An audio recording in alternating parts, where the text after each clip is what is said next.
My name is Olga Puzanova. I'm a senior lecturer at our Faculty of World Economy and International Affairs, the Department of International Relations and International Laboratories, and the new Regionalism of the National Research University High School of Economics is holding the 20th, session of Eurasian Online Seminar. Our guest today is a leading Russian expert on the USA and US-Russian relations, Dmitry Suslov. The topic of his talk is the US after the presidential elections 2020, prospects for foreign policy. Several books and policy papers, including the following: The US Policy in Asia Pacific, Non-Military Instruments of the Russian Foreign Policy, Regional and Global Mechanisms, Russia, A Strategy for the New World, Russia versus Europe, Confrontation or Alliance, Russia and the New World, A New Epoch. Dmitry teaches courses in US domestic and foreign policy, Introduction to International Relations, Global Governance, US-Russia relations, and Russia-EU relations at our university. He is also frequently interviewed by leading Russian and foreign newspapers and invited as a guest to various TV programs to comment on international politics, American politics, and specifically US-Russian relations. Now, this wasn't in my script, but I'd also like to take liberty and mention that Professor Suslov is on a regular basis chosen as the best lecturer by our students at our faculty. So we're very lucky to have you today as a speaker. Thank you so much for your time, and we're very much looking forward to what you have to say on such a burning issue. The floor is yours. Thank you.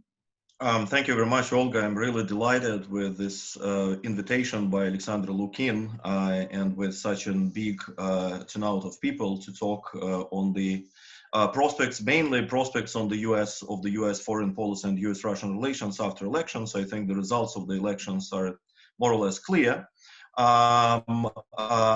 So I will first dwell upon what I think the elections itself means for the United States, and then draw some conclusions for the foreign policy of the United States and US-Russian relations. Despite the fact that Alexander Vladimirovich advised me to talk about 50 minutes, I think it's too much, so I will talk about roughly 40, maybe even less. First, I think that the United States after elections will be as divided, as polarized as it is today, maybe even more divided and polarized, and the relations between the Republican and Democratic Party will remain to be as antagonistic as they are now. Biden's victory is not a game changer, neither for the US foreign policy nor for American domestic affairs. There will be no return to normalcy, neither in foreign nor in domestic politics of the United States. And this normalcy on which Biden is talking about simply does not exist. And in many respects, substantial continuity will prevail in the US policies, including foreign policy, even though rhetorics and stylistics of the US foreign policy will certainly change. Donald Trump ended the post-1945 and especially post-1991 paradigm of American foreign policy and started a new one. Yes, of course, he started this new paradigm in quite a chaotic and disorganized way. So my expectation is that Biden is likely to continue this same Trump's paradigm in a more organized way, but continue Trump's one, not a return to the pre-Trump one, because a return to the pre-Trump paradigm of American foreign policy is impossible. So objective divide and deep divide and polarization is perhaps the major outcome of this election. This election proved what actually we've been claiming since 2016. That Donald Trump is not a temporary aberration, and his legacy in American internal and foreign policies will not disappear with his departure from the White House. Democratic elite today resembles me the French Bourbons after the Bourbon restoration in 1815, You know, there's a very famous quote that they forgot nothing and learned nothing. This is precisely what I see with the Democrats today. They have tried to depict Trump as a temporary aberration, whose victory in 2016, according to the traditional Democratic elite, happened because of the alleged Russian interference.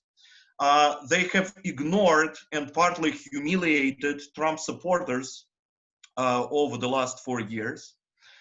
They have persistently ignored and overlooked the objective reasons behind almost equal division of American society and behind the large-scale support of Donald Trump.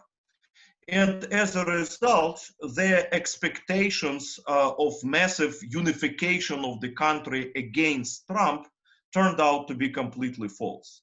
And this election is already a grave moral and political defeat of the Democratic elite and of the Democratic Party at large, who were almost sure of an easy and decisive victory. And instead, we see that Donald Trump received more votes this year than in 2016. And Trump's and Biden's results in terms of popular vote are very close.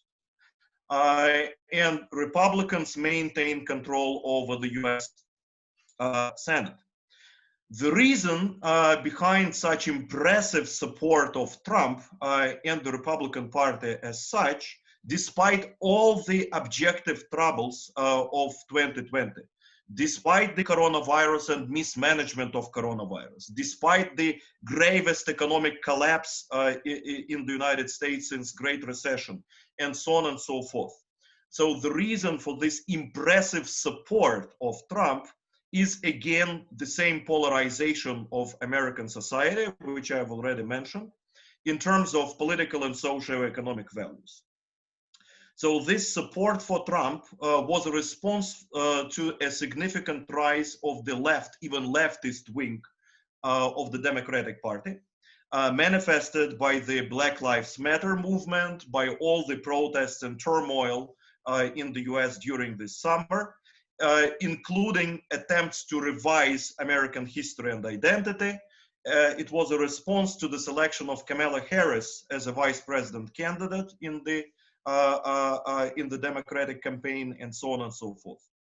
So what was designed to mobilize the Democrats, to mobilize the anti-Trump constituency in order to oust Donald Trump from the White House, in fact, contributed to the consolidation of the conservative white constituency and increased support of Donald Trump.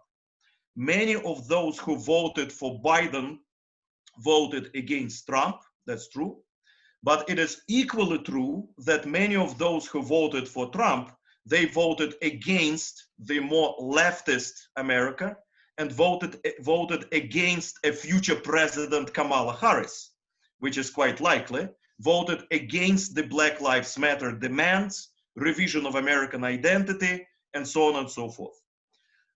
In general, of course, Republicans and Democrats have been moving into the opposite political poles at least since 1960s, and especially since 1980s. But over the last several decades, this polarization was rapidly exacerbated and intensified by two major factors: demographics and globalization, namely a rapid decrease of the white majority. The white majority has been staying almost intact until 1970s, but has started to disappear very quickly after that. And this decade, the whites are supposed to become a minority in the United States. So that's first reason.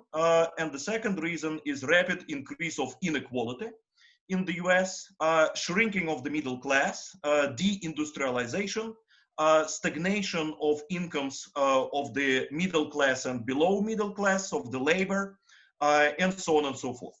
As a result, a significant proportion of the white population, including the white labor, but not only labor, got aggravated and disappointed with the traditional elites, started to support restrictive immigration and protectionist economic policies, which are precisely proclaimed and promoted by Donald Trump. So Republican Party accelerated its movement to the right-wing conservatism and is increasingly becoming a party of frightened and angered white, usually male, usually without high education, and usually from the rural and provincial areas.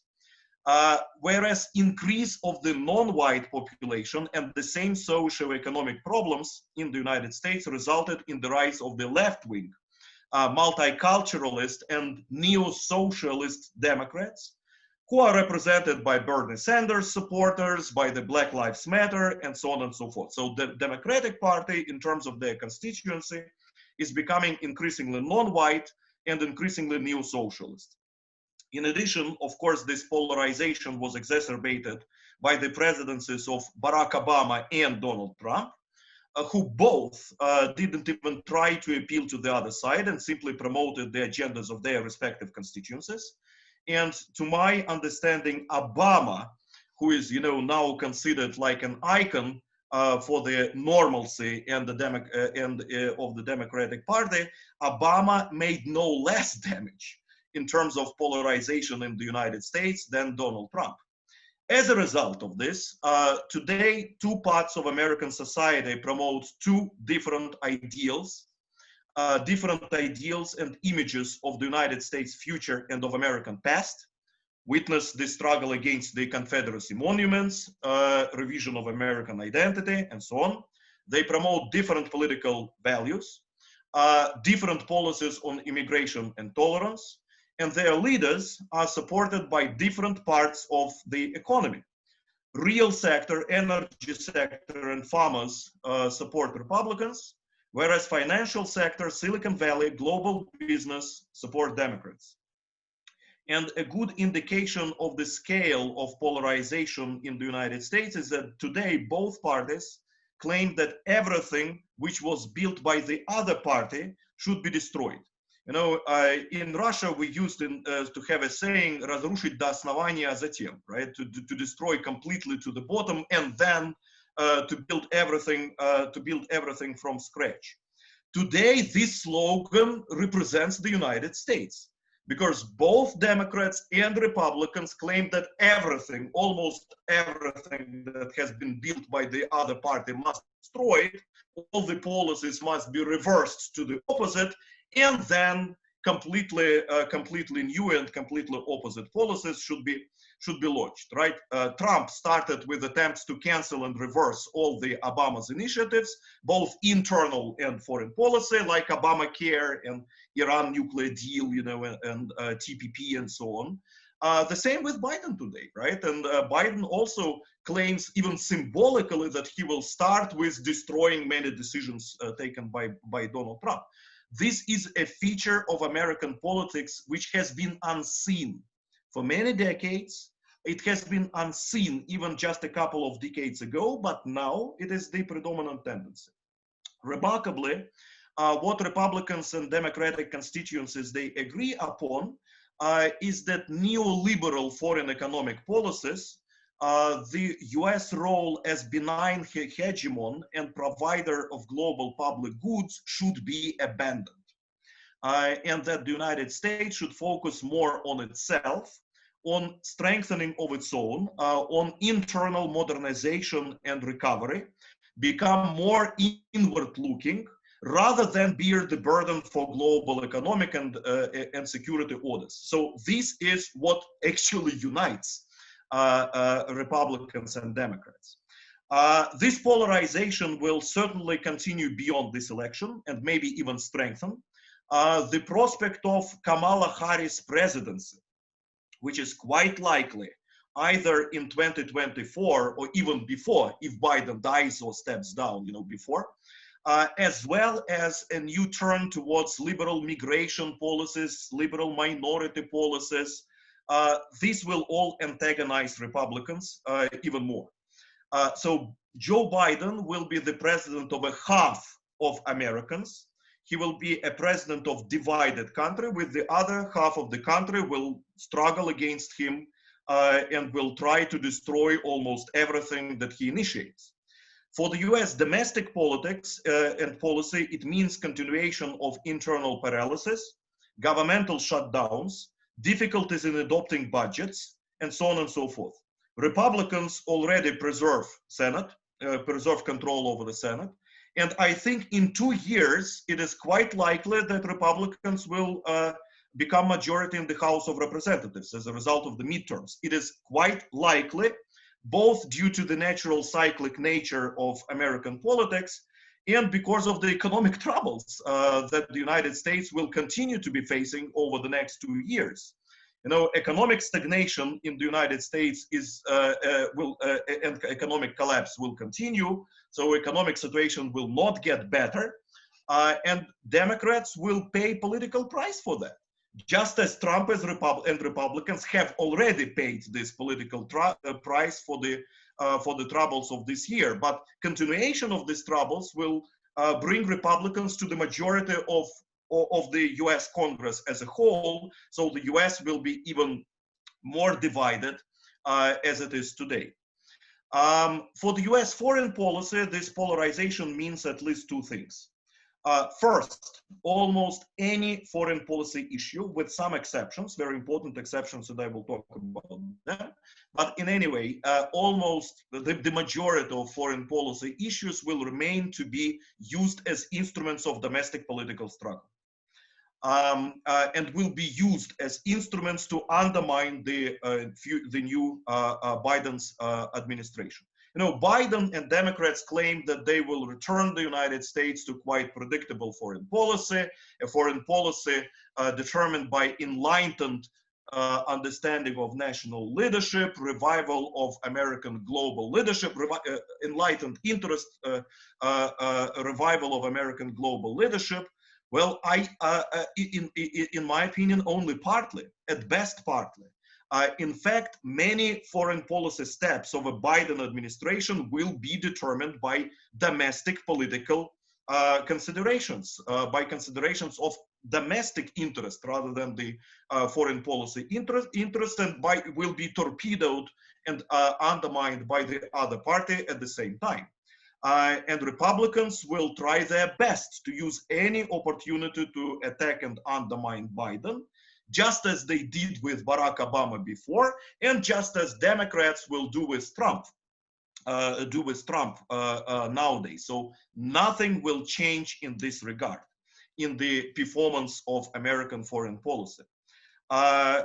In particular, this polarization diminishes any chances for a constructive policy of the United States towards Russia, China, and Iran.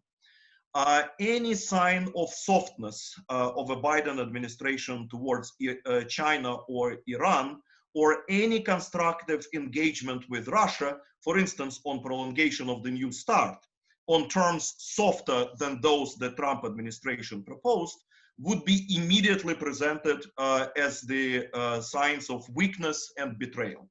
And Biden will always have to take these domestic costs of his foreign policy options into account. This is why I strongly doubt that, for instance, the US would return to the JCPOA with Iran. I strongly doubt, yes, because it will be a political domestic nightmare for a Biden administration in these divided circumstances. And I strongly doubt that a Biden administration will cancel any of the trade restrictions the Trump administration imposed against China. Every attempt to cancel any trade restriction against China will be immediately presented as capitulation of the United States, betrayal, Joe Biden being the Chinese puppet, and so on and so forth.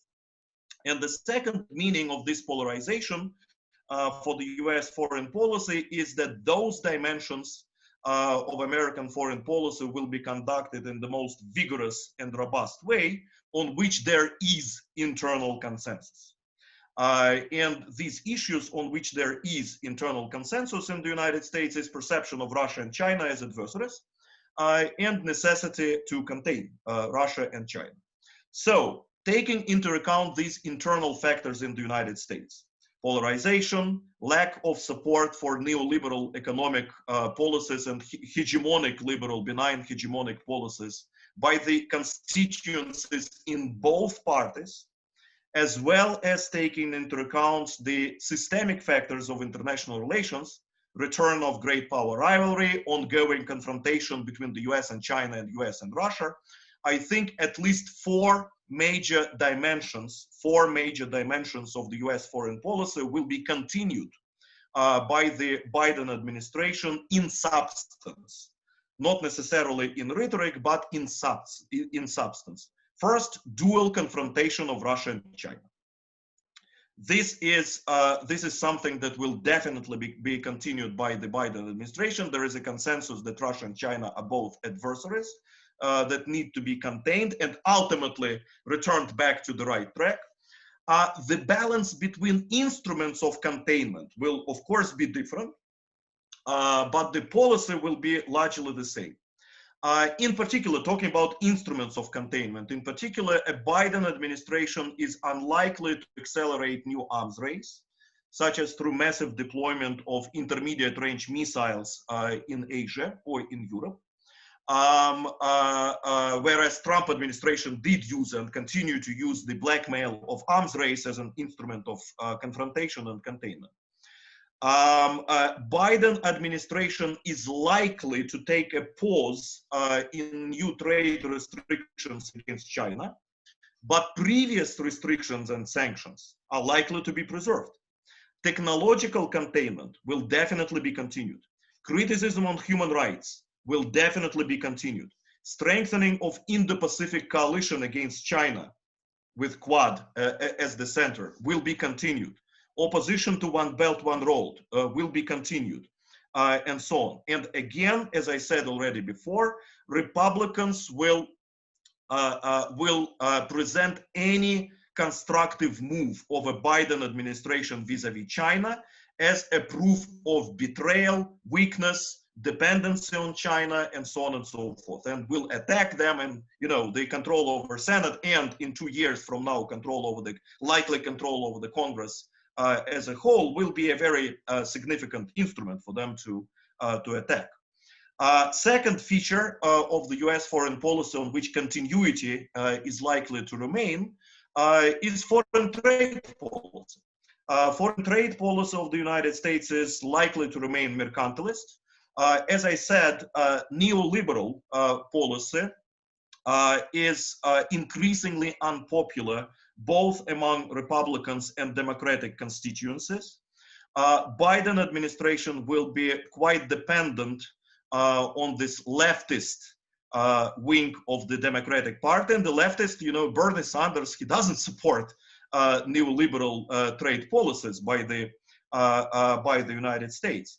This is why already Democrats are actually using Trump's terms when it comes to trade. They are also talking about fair trade instead of free trade. They are also talking about the necessity to struggle against, malevolent trade policies of China, and so on and so forth. So I do not think that a trade agreement would be signed between China and the United States.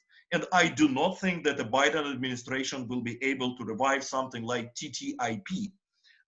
Even Obama failed to sign the Transatlantic Trade and Investment Partnership with the European Union. I do not think that in even more polarized environment in the United States, a Biden administration would be able to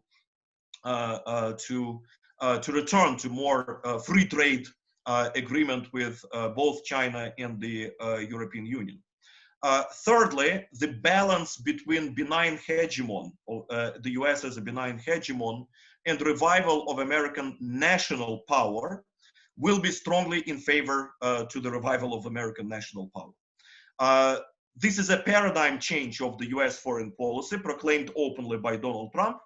And even today, key Democrats such as Hillary Clinton, they basically favor the continuation of the same approach. Again, the image of the United States as a benign hegemon is increasingly unpopular inside the United States, including in particular among the Democratic Party.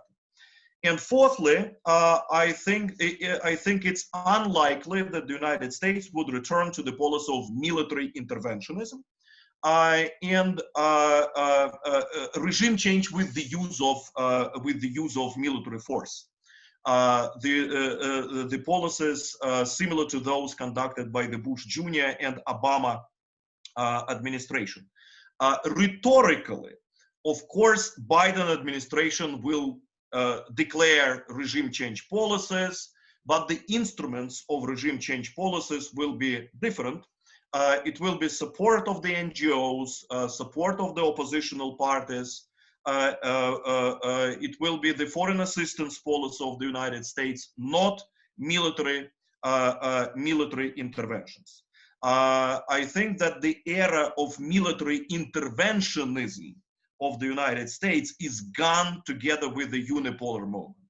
It was one of the features of the unipolar moment. It is very difficult for the United States to return to that policy in a completely new global environment and facing resistance to this policy inside the United States.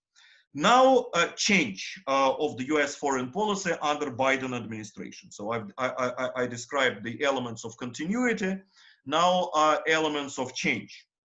First, obvious change, the increase of the role of ideology in the US foreign policy.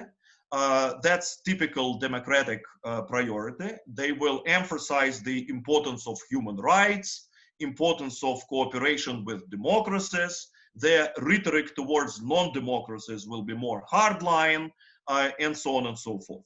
And they will increase the support of democracy as a declaratory priority of the US foreign policy and as a priority of the US foreign assistance policy. The budget of US aid, the budget of the expansion of democracy through foreign assistance will be definitely increased with a Biden administration, and so far they can do it as long as Democrats preserve majority in the House. Secondly, US foreign policy under Biden will become more multilateralist in general. So their rhetoric towards international institutions and their participation in international institutions will be more favorable and benign. Most likely the US would return to the World Health Organization and UNESCO, and that they will at least try a more multilateralist approach towards Iran and North Korea. At the same time, their policy of containment of China and Russia will also become more multilateralist. And the US will try to coordinate more with the Europeans and Asians against Moscow and Beijing. So in fact, the policy of containment of Russia and China might become more effective with the Biden administration than with the Trump administration. Thirdly, Biden administration will increase importance of transnational threats and challenges and struggle against transnational threats and challenges, in which the United States will again try to play a pivotal role, an important leadership role, first and foremost climate change, definitely, but also beyond climate change, such as international terrorism and so on and so forth. Fourthly, US policy and rhetoric on Western Europe and on European Union will also change.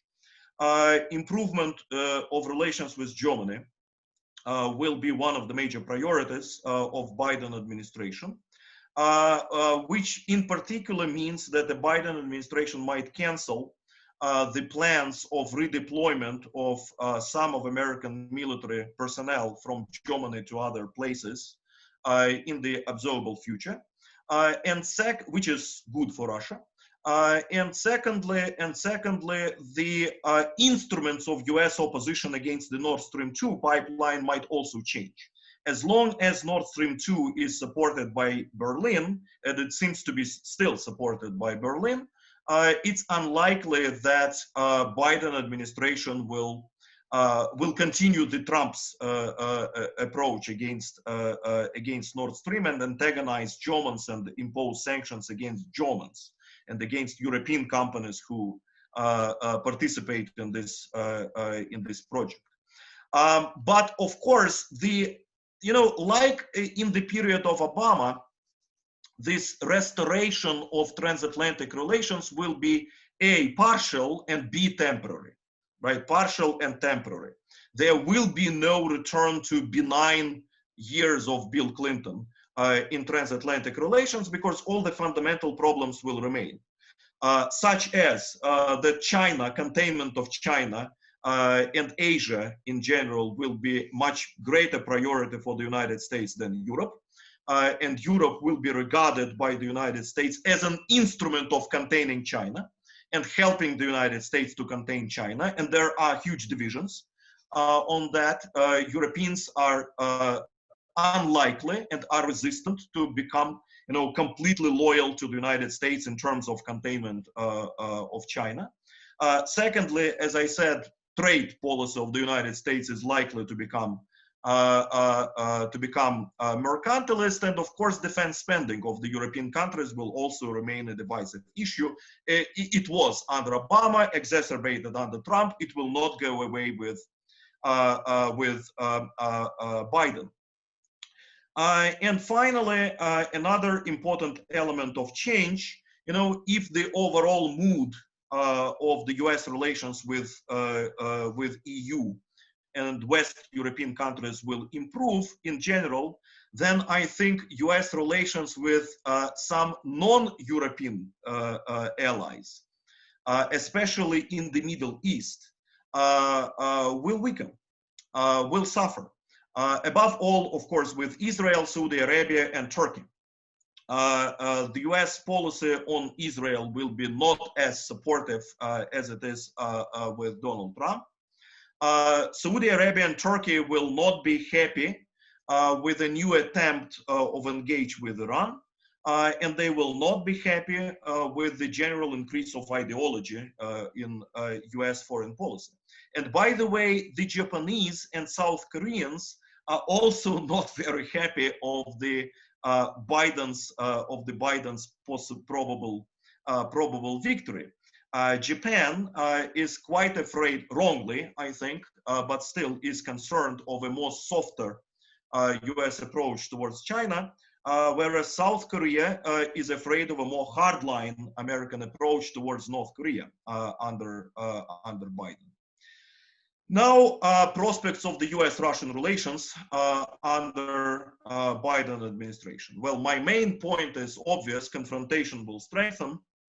And the overall political mood of the US-Russian relations would be worse and more adversarial. But at the same time, some concrete positive results and achievements are more likely with Biden administration than they were with Trump administration over the last 4 years. And there are both systemic and specific reasons in favor of the continuation and even increase of the US-Russian confrontation. The systemic reasons are the following: that first, the bipartisan consensus in the United States that Russia is adversary. For Republicans, it is more a geopolitical adversary. For Democrats, it is both geopolitical and ideological adversary. Secondly, Russia is regarded by the United States, by both parties, as a weaker adversary in comparison to China, as a declining power, geopolitical capitulation of which is a matter of time, according to the United States. Right? The US claimed that Russian economic development is unsustainable. The US mainstream claims that Russian political regime is becoming increasingly unpopular among the Russian population, especially the youth, and that in time, Russia will, in their mind, consider China as a greater adversary and risk in comparison with the West, just as the result of the growing asymmetry between Russia and China into the Chinese favor. So both Democrats and Republicans agree that in their mind, tomorrow or the day after tomorrow, Russia will be compelled to look for rapprochement with the United States and with the West in order to seek protection from rising China. And this actually nullifies any political will in favor of a real strategic dialogue with Russia, it results into the policy of waiting for what they consider to be inevitable or at least likely Russian decline, capitulation, and change of policy in Russia. And the third systemic reason is the usage of Russia as a tool of American internal political struggle.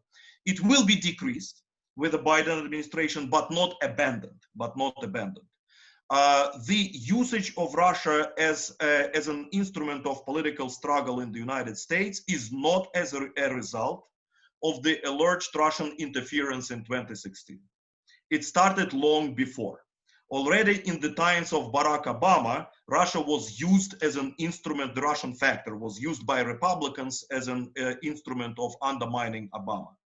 Of course, after 2016, this role of Russia as an instrument of American domestic politics was much more.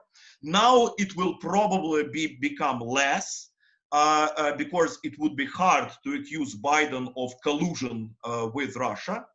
And this decrease of the role of Russia as an instrument of the US instrument of domestic political struggle will allow to get some achievements in the US-Russian relations. But again, any sign of softness or compromise vis-a-vis Russia, such as renewal of the New START, agreeing on a new INF regime, non-deployment of the intermediate range missiles in Europe, the launch of cybersecurity dialogue with Russia, and so on.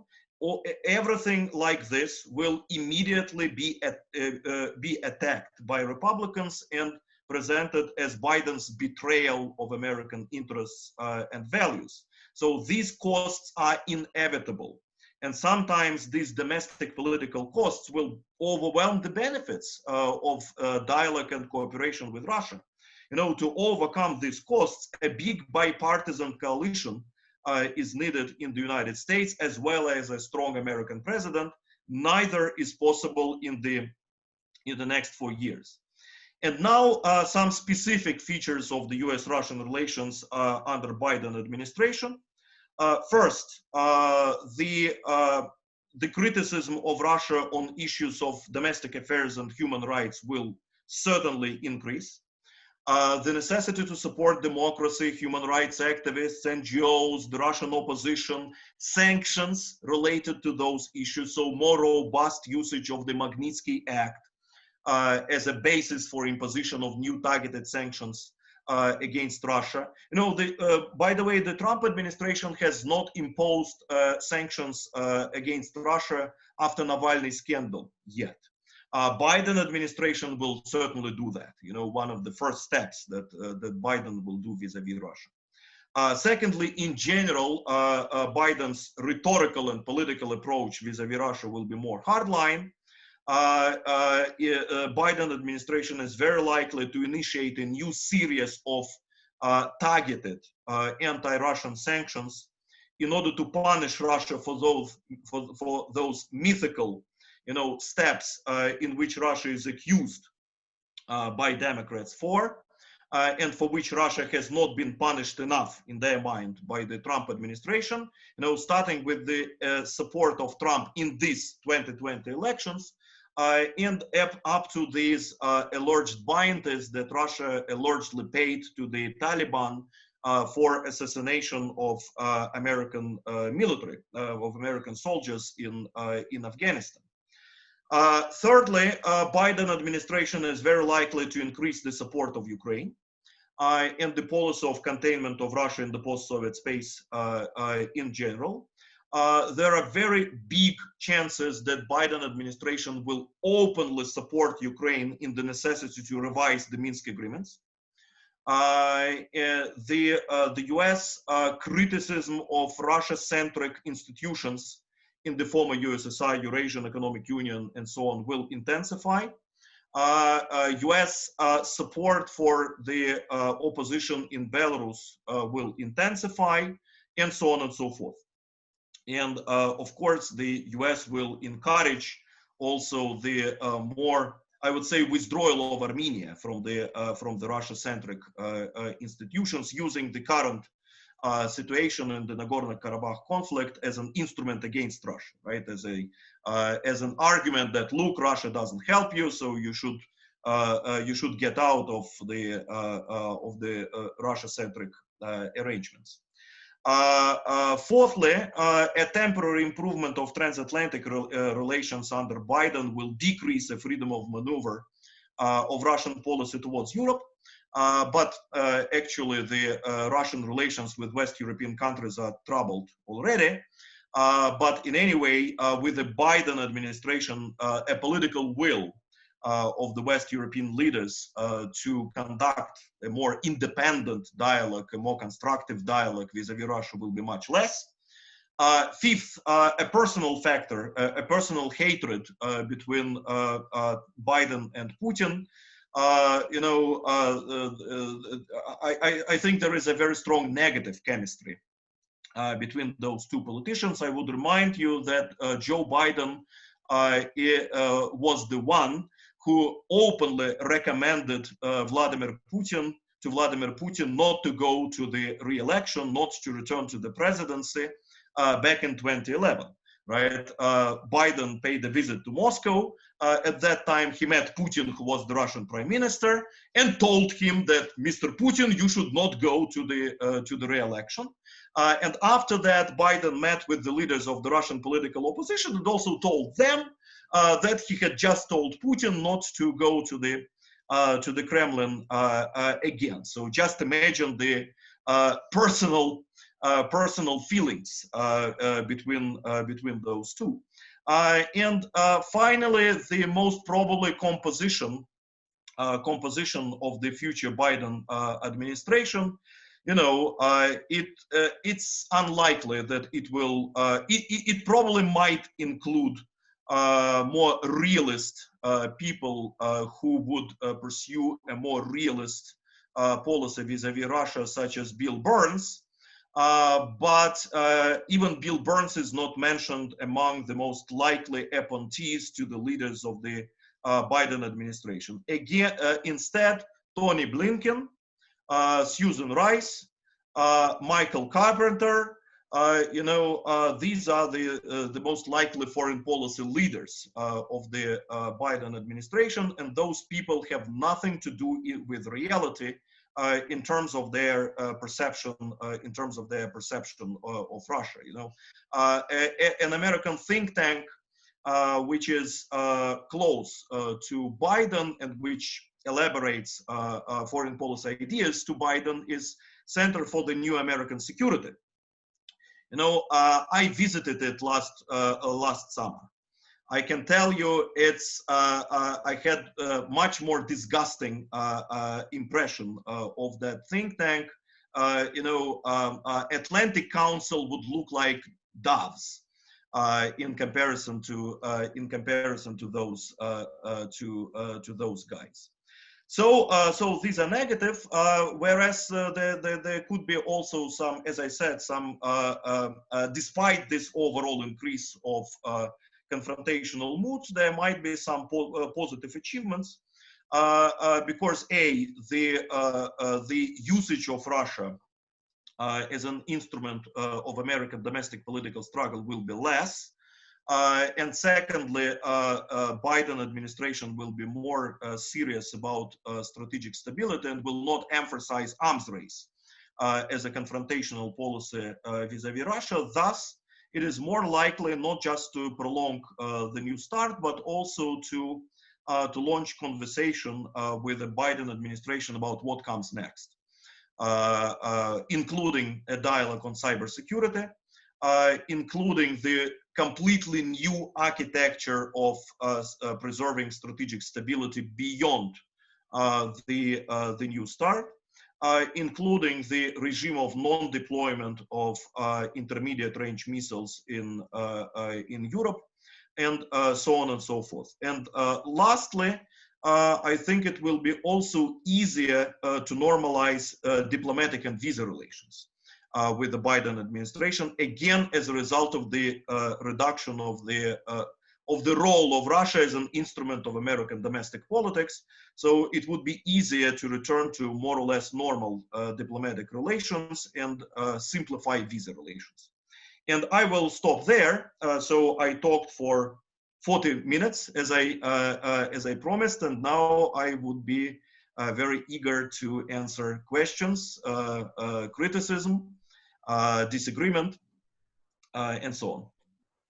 Right, thank you so much, Dmitry, for an overall, I would say, slightly gloomy prognosis for US-Russian relations.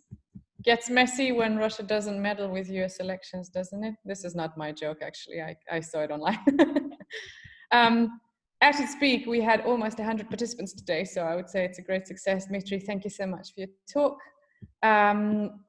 I was wondering if Professor Karaganov would like to start to open the Q&A session with his comment, as per our tradition.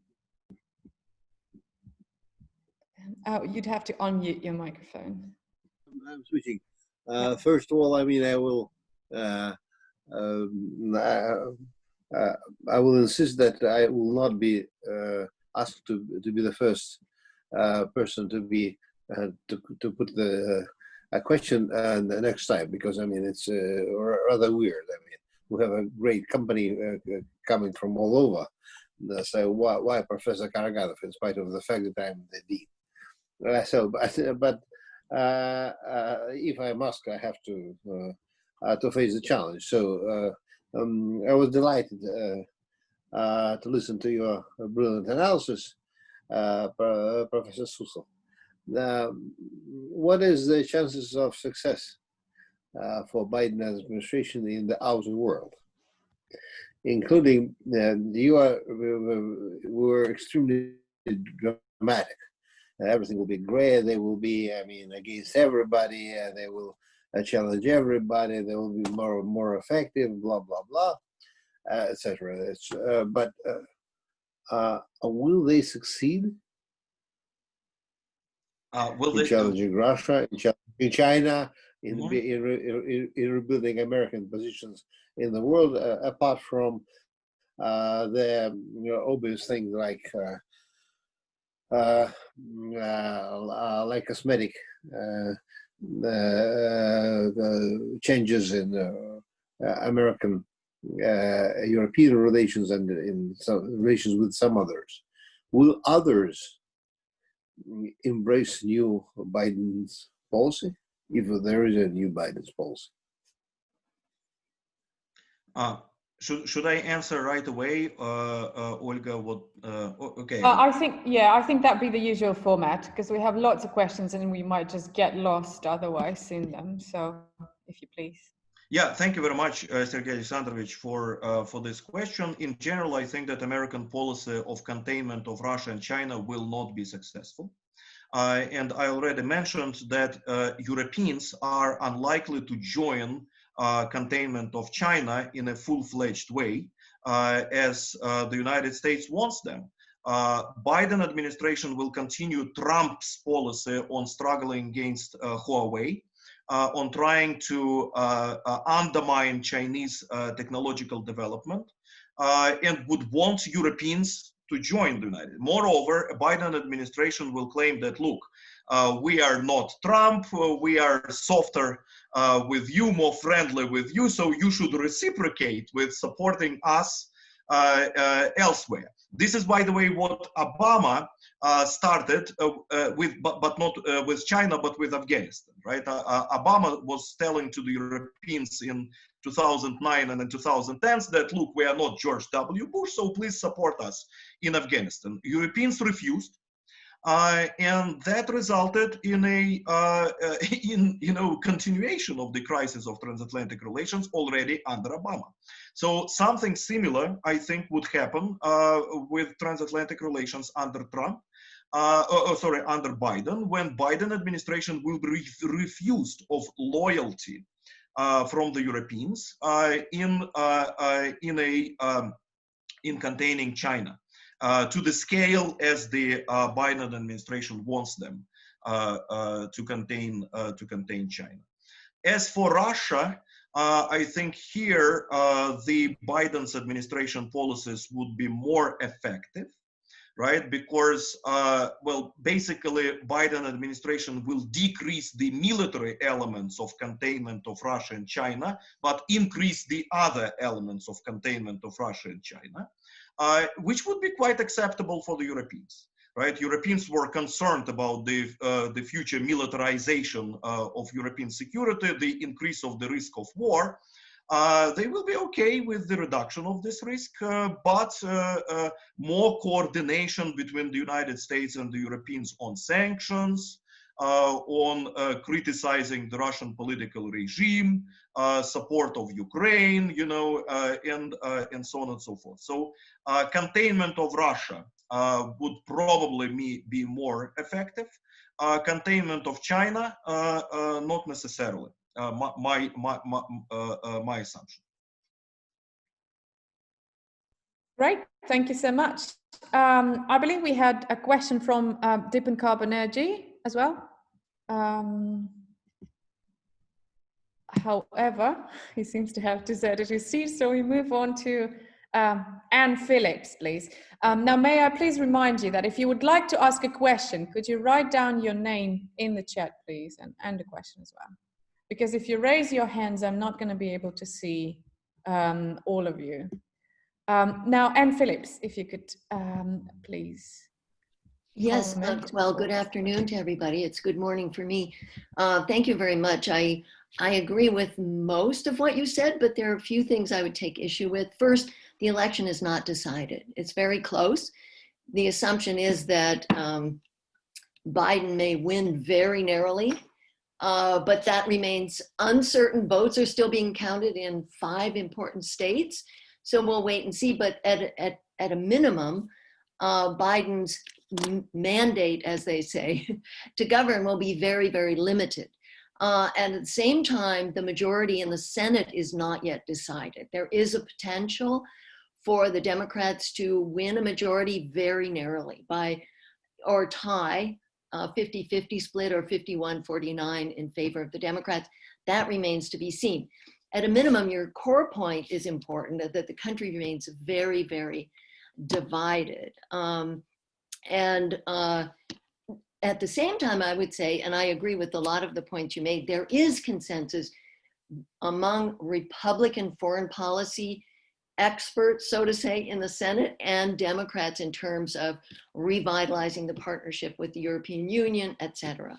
So I think there will be some important changes. And I think atmosphere and the way you talk to other leaders also is important for results. If you're also constantly bashing other leaders, their inclination to work with you is limited. That's just human nature, I think, regardless of what country you come from.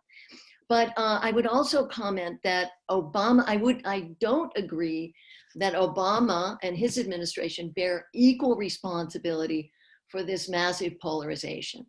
The Obama administration, if you recall, tried very hard to work with Republicans, but the Republicans made clear from day one, their goal was to block everything Obama wanted to do, including healthcare, et cetera. And the Republicans then exploited systemic racism in the US, which has come to the fore under the Black Lives Matter movement, killing of unarmed Black people by white police and so on, which has always been there, but has been exacerbated or become more obvious. It's always been there, but become more obvious. So I think the Republicans have exploited that, and that's important. But I did have a question. And I wanted to ask you if you could elaborate more on the conflict in the South Caucasus. As you mentioned, the US, France, and Russia, or we could say Russia, France, the US, are co-chairs of the Minsk group. They've failed so far to bring any durable, even ceasefire to this conflict that's been going on for almost 30 years. But is that a place where the Russian government, the US, and the French government can work together more coherently to, one, enforce a ceasefire through peacekeepers, a Chapter 7, perhaps UN peacekeeping mission, and then really press both parties to come to serious negotiations, and what might that look like? Thank you. Thank you very much, Anne. On your initial comments, yes, of course. I mean, the counting of the votes is still going on, but from our perspective, it is 99% that Biden will get the necessary 270, even more, electoral votes, and it is also 99% that the courts to which the Trump administration appeals about recalculation of votes, revision of votes, and the stopping basically of counting the votes that were received by mail, by post, will be rejected. And I would be strongly surprised if the Supreme Court, if it ends in the Supreme Court, supports Trump, despite the fact that that conservatives have advantage now in the Supreme Court. It simply doesn't work like that in the United States. So, and actually the situation is what we've predicted, right? I mean, we've predicted many times that first Trump will have a majority in the majority of swing states because the majority of Republicans go, live in person to vote, whereas the majority of Democrats, they vote by mail. That's precisely what happens now nowadays. And yes, the results are very close. Yes, it emphasizes the deep division, fundamental division of American society, which will not end with Trump getting out of the White House. On Obama, your disagreement that Obama bears equal responsibility. Well, from our perspective, both Republicans and Obama administration, especially in the time when Obama administration had majority in both chambers of Congress, bear responsibility. And Obama used his majority that he enjoyed in both Senate and House of Representatives until 2010, until January 2011, as a way to promote his preferences, and many of the major initiatives of Obama administration, including, of course, Obamacare, were adopted without single Republican vote. It's very dangerous. It's very divisive, and of course, then there was backlash. Never before in the at least 20th century of American history were such important, profound pieces of legislature which change the life in the United States were adopted by just one party, without any single support of the other party, and of course, the support of minorities, including sexual minorities, the repeal of "Don't Ask, Don't Tell." This contributed to greater polarization. Again, we shouldn't blame personally Obama and Trump. They both conducted policies that were appealing to their according respective constituencies. So the major problem is objective polarization of American society. Your question on South Caucasus is very difficult. On the one hand, yes, it's the conflict on which Russia and the it's one of the very few conflicts nowadays in which Russia and the United States do not take opposite sides and do not try to undermine each other and to weaken each other as the major priority instead of the conflict resolution. On the other hand, of course, Russia would want to get resolution of this conflict under the auspices of Russia, to emphasize that Russia plays a much more decisive role than France and the United States combined, despite the fact that France and the United States are also parties of the Minsk group of the OSCE. This is difficult.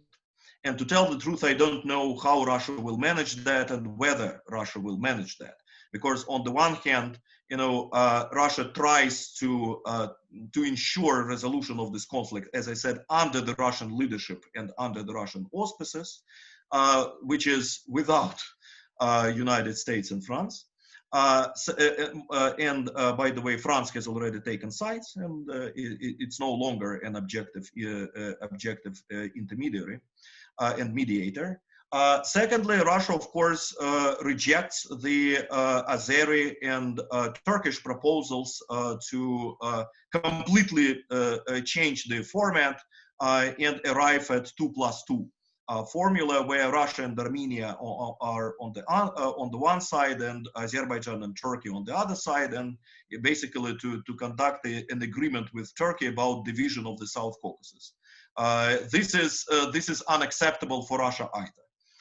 So Russia is in a quite difficult position in this circumstance. As for the prospects of active collaboration with the United States, with the Biden administration on resolution of Nagorno-Karabakh conflict, I doubt. When Biden administration comes in late January, either the conflict will already, the active part of the conflict will already end, or the US will have other priorities. Right, thank you so much. I think this answered more than one question in our chat anyway. Now we have a comment and a question from Dipankar Banerjee, please. I hope I'm pronouncing that correctly. Dipankar, you have to unmute your microphone. Okay. Hello, is that okay? Yes. Yeah, very impressed with the presentation, indeed, and you have addressed all the different aspects and facets of the policies in a new Biden administration. But are we entirely sure that there will be a transition, a peaceful transition to the so-called popular will expressed in the ballot? Even as we're discussing today, I can see the debate is still on in the USA regarding a possible transition. And one thing that we can be sure about is that this evening there will be a storm of Twitter responses from President Trump. So the nature of the transition itself, are we quite confident that it will happen in a peaceful manner? And hence, the policies that you have so clearly outlined, will that really come about as you have described? Thank you. Thank you very much. The purpose of my presentation was to talk about foreign policy.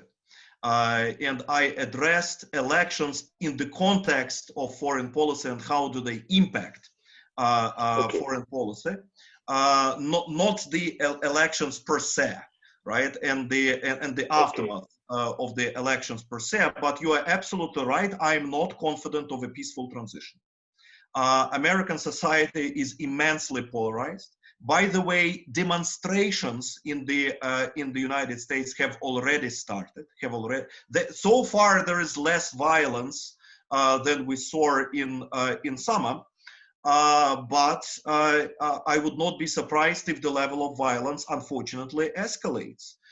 It is clear that Trump will fight until the end, and he will use, all the possible instruments, courts, Supreme Court, appeal to his constituency, right?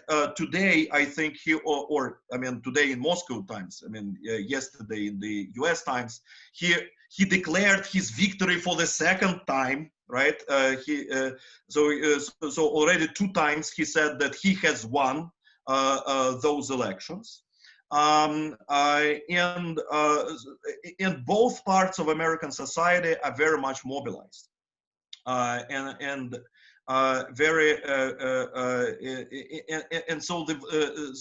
violence and destabilization in this regard is quite likely. But still, I think that I doubt that Trump would make it. That Trump would, finally struggle through to his second term, because again, as I said, the Supreme Court, if it comes to the Supreme Court, is unlikely to support Trump's case. on recalculation and not taking into account the votes supplied by mail. I mean, it is even governed by the state level, not by the federal level. And states, different states in the United States have their own legislature about the calculation of votes, right? And if I'm not mistaken, in Pennsylvania, for instance, they have to calculate every votes that arrive by mail already after the conclusion of the popular election. So what's happening in the United States in terms of votes calculation is legal, right? There were some statements, of course, by the Republicans about falsifications. Well, if they prove that there could be falsifications, then maybe the courts would take it into account, and that could even postpone the final results. But it is clear, it is clear that in the key swing states, Biden will get a very tiny majority, but that tiny majority among the popular vote will guarantee his electoral votes. Thank you so much. We now have something interesting from Dmitry Afanasyev, please. I believe he's unmuted now. Hi, I want to say I have a question. I have heard that Biden is considered to be not as aggressive to China as Trump, but we know that Democrats pay more attention to human rights in other countries. And does it mean that Biden will pay more attention to the problem of human rights in Xinjiang, and or is he not likely to do it more aggressively due to close interdependence of China and the United States economies? And what about Russia and Belarus? I think that as you have said, that Biden's administration is obviously going to strengthen sanctions against Belarus and Russia. But what type of sanctions will it be? Thank you. Dmitry, I believe that you've also stated a different question in the chat. That's but okay, the basis I will answer. You were chosen on, but never mind. Okay. I don't think that the Biden administration will change the rhetoric on human rights in China, because Trump administration has already increased it, and I think Biden administration will simply continue to criticize China and to adopt sanctions related to the human rights issues in Xinjiang, in Hong Kong, and so on. The major difference will be military aspect, not human rights aspect. Well, human rights will be a different aspect of the US foreign policy otherwise, vis-a-vis Russia, vis-a-vis Turkey, vis-a-vis Saudi Arabia. Here, yes, Biden administration will emphasize human rights more. Vis-a-vis China, Trump administration has already, done the democratic job, basically. And Biden administration will try to manage confrontation with China in a more effective way, not to overcome the confrontation. Moreover, Biden, people close to Biden, they usually argue that the approach of Trump administration towards that confrontation makes the United States weaker rather than stronger. So they need to make this confrontation more effective, not less effective, and contain China more, not less. And the way to do so would be a slight change of the approach on trade. Not to impose those trade restrictions that reciprocate and are painful for the American economy, as such. Secondly, a change will be, as I said, in the military aspect of U.S. policy towards China. Biden administration is unlikely to emphasize deployments of intermediate range missiles in the Pacific, at least in the short-term prospect. Of course, the US will not reduce its military presence that they already have. Of course, they will continue to help and support Taiwan. Of course, they will continue to strengthen the quadrennial partnership. Of course, they will preserve the military infrastructure that they already have in the Pacific. But as for deployment of new and very destabilizing types of weapons, here the United States is likely to take at least a pause. Because that's not a priority of Democrats and of Biden administration. On the types of sanctions against Russia and Belarus, targeted sanctions. Even the United States is unlikely to impose again those sanctions that might hurt the United States. The case of Rusal was very straightforward and very striking in this regard. And the refusal of the United States to impose those sanctions that are listed in DASCA and deter acts that are still pending in the US Congress, but they have been pending there for 2 years already. And it's unlikely that they will be turned into reality, right? It's unlikely that the United States will, for instance, impose sanctions against the Russian sovereign debt nominated in rubles, which is one of the components of this proposed sanctions, because it backfires simply because it backfires, because it is bad for American business and for the United States as a whole. So more targeted sanctions will be the major, I think, logic of the United States under a Biden administration as well. Great, thank you so much. This again answered a few chat questions. We still have more though. There's one from Dr. Vitaly Yermakov of Higher School of Economics, if you'd like.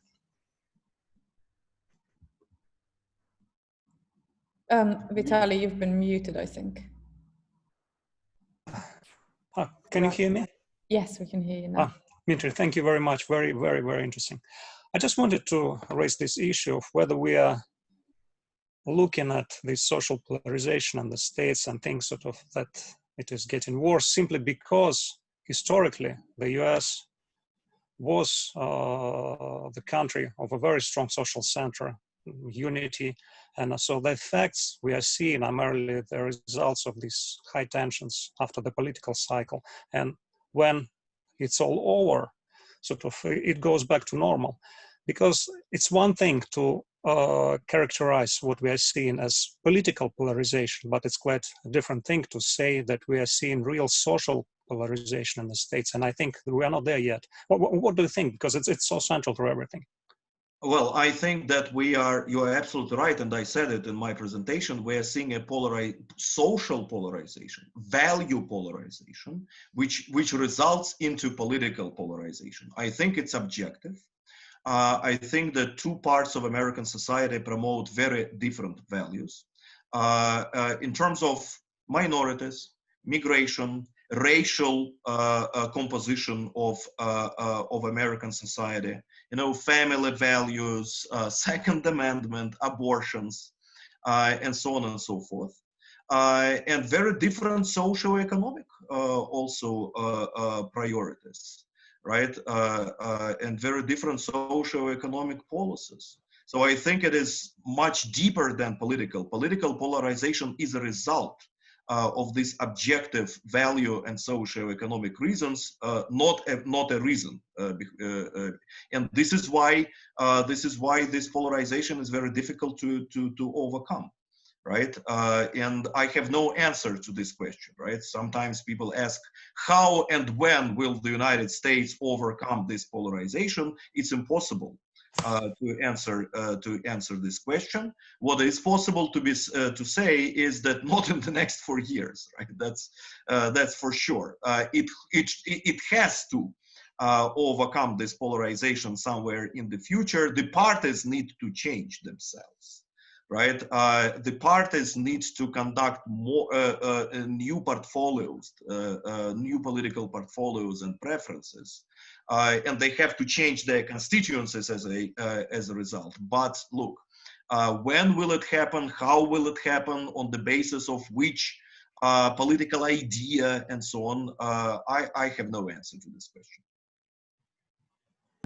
Thank you. We cannot look into the future. Konstantin Drozdov, would you like to ask your question? Yes, thank you. Thank you, Professor Suslov, for an incredible lecture. I wanted to ask, I think a little bit heavy-loaded question, but nevertheless, we've discussed that America now is experiencing social polarization, a heavy one. The voting between Democrats and Republicans is pretty tight. So we see in majority of states 50-50 division. And given that the country is experiencing a high social, deep social cleavage, this renders American domestic politics very volatile and vulnerable, because as you've said, Biden will rule over just 1/2 of the country. And I wanted to ask, what are the possible potential repercussions of such political stagnation? I wanted to ask if America is in decline, that the Western hegemony is declining, and the American-led Western-style democracy, etc., is in decline. What are the possible security threats to the global order? What is the possible rebalancing of powers in the global arena? What is the potential future of the global politics? Will China rise to be a new hegemon, or will we have a situation where America is incapable of keeping the world order, nor will be China or Russia, and we will have a situation where a clear power is absent and international threats such as terrorism will prevail? Konstantin, if I answer all the questions that you raised, then we will finish after inauguration of the next president of the United States, right? So as for foreign policy repercussions of this American division and polarization, actually my lecture was devoted to this, right? And I started from it, right? Foreign policy will be still used as an instrument of domestic political struggle. And the US will promote those priorities of foreign policy on which there is an internal agreement. This is a dual confrontation of China and Russia as adversaries. As for decline of the United States, yes, it is in relative decline, but also in absolute decline. It didn't start with either Trump or Obama. This decline started back in the times of the Bush Jr. Administration, and this decline is partly a result of internal problems of the United States, and partly a result of just objective, and partly as a result of their foreign policy mistakes, especially during the time of the, by the way, both Clinton and Bush administration.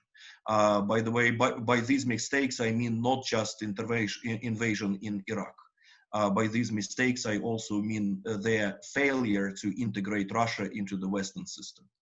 And the intimidation and an attempt to marginalize Russia, because if Russia had been integrated into the larger West, into the greater West, back in 1990s as one of the leaders of this greater West, then probably the general decline would have been at least postponed, right? At least postponed.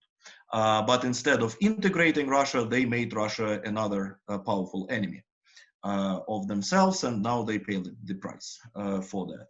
So the world is heading towards polycentrism. It's not a classical unipolarity, it's polycentrism in which smaller and regional powers conduct increasingly independent foreign policy.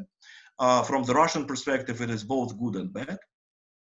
Right, and Turkey is a very typical manifestation of this combination of positive and negative features of foreign policy independence of regional players, right? And I think the current situation is very clear. China is, I think, unlikely to replace the United States as a global hegemon. My understanding is that we are moving towards an international system without any global hegemon, right? China does not have even intention to become a global hegemon. It's against the Chinese strategic culture, and it's against the logic of Chinese foreign policy. China doesn't want to restructure the international order China-like.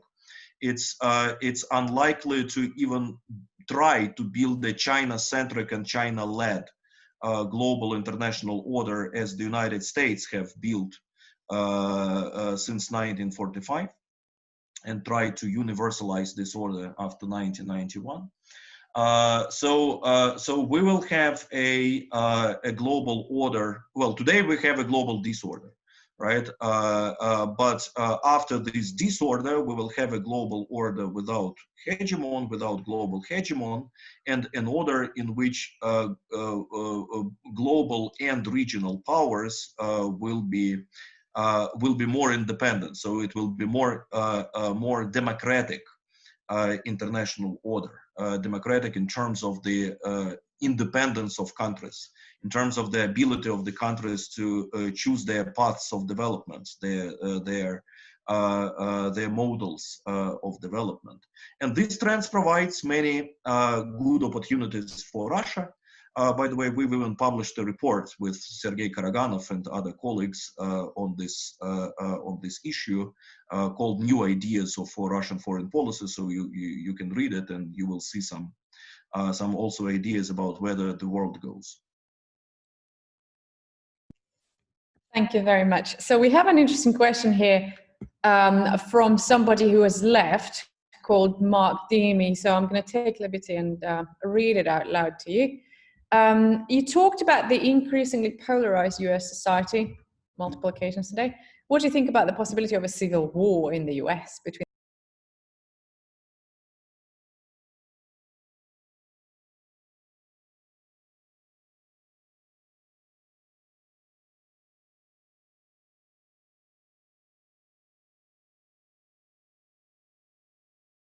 that it can lead to long-term instability and the end of the West as the main center of power? I know you just talked about the non-polarity, or what did you call it? Disorder. Polycentrism. Yeah. Polycentrism and so forth. Yeah. So yeah, just to conclude with that. Well, first, I think that the West is no longer the major power center in the world, and of course, the internal reasons contribute to that.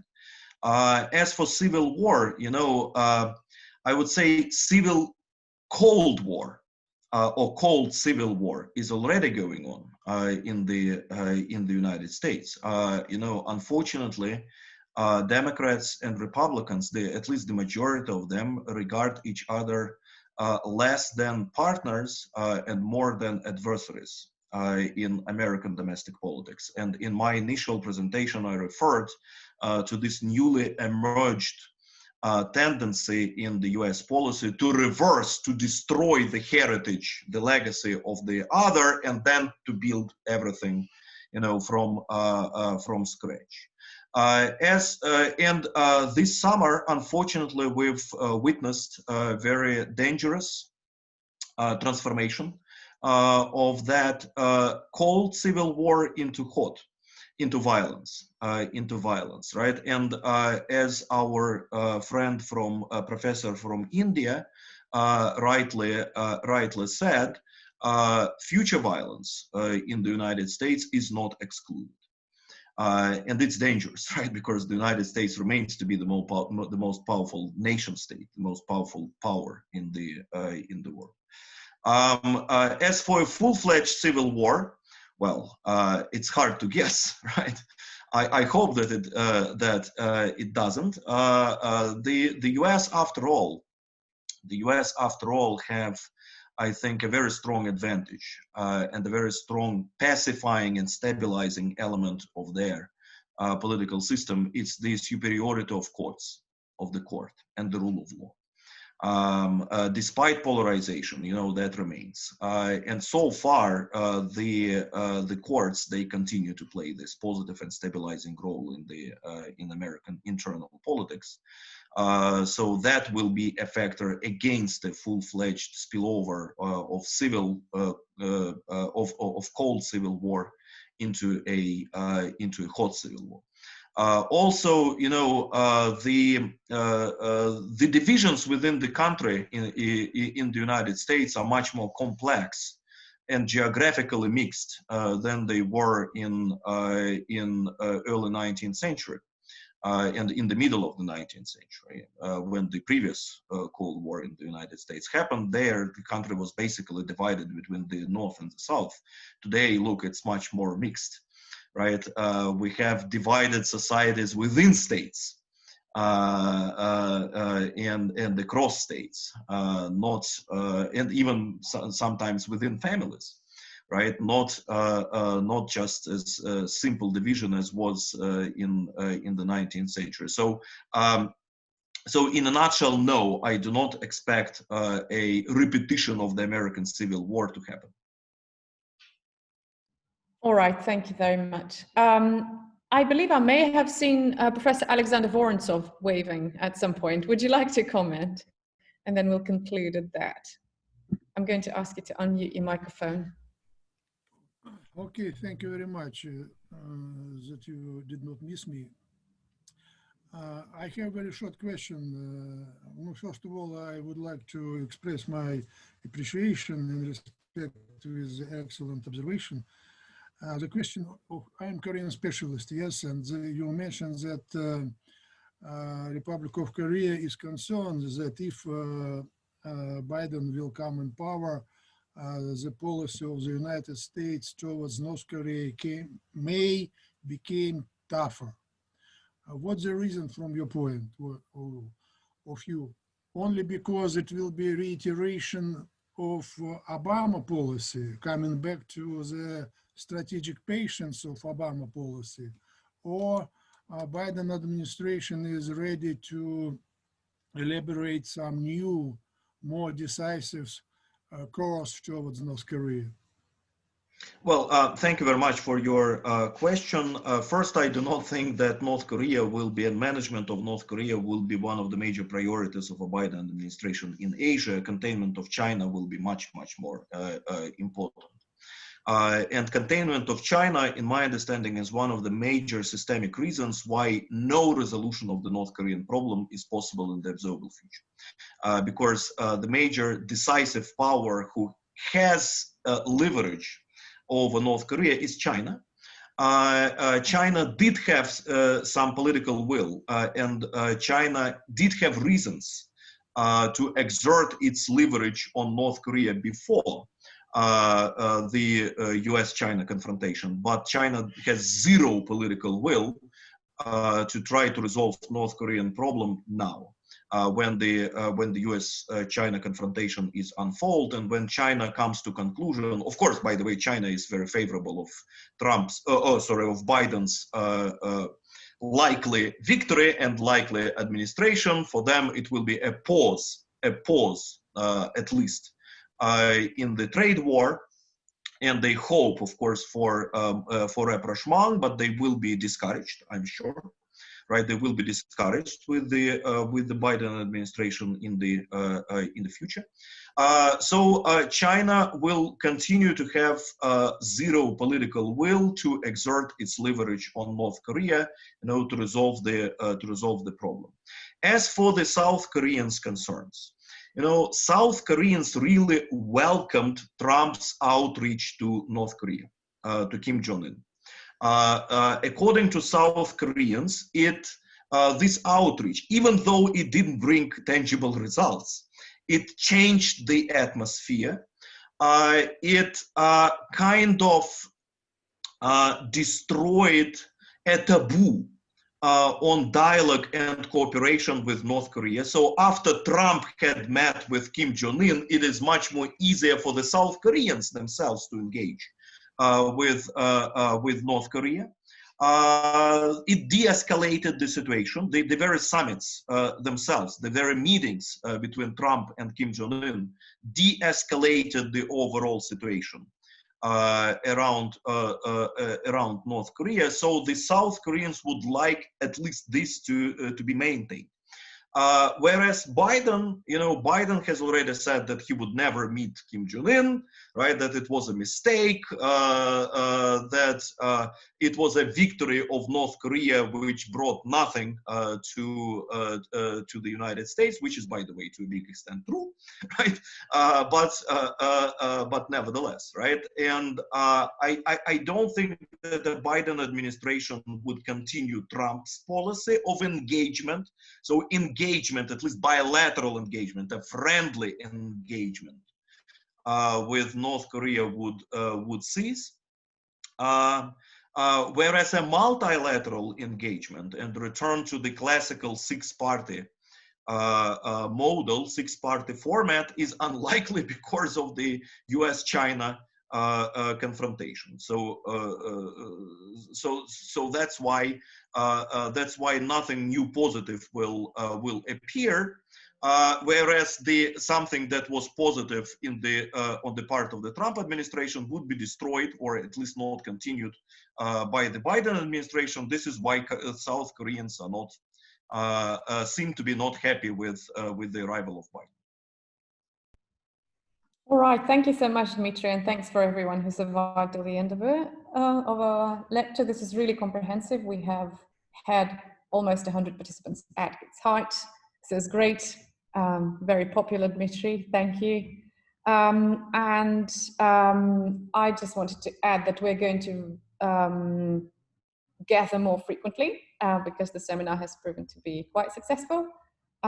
So the next session is going to take place next week, in a week's time, on Friday the 13th of November at 3 p.m. And we're going to have Richard White of Hudson Institute. He's going to give us an alternative view, an American view on a similar subject. And the topic of his lecture would be the impact of US elections on Russian-US relations, beg your pardon.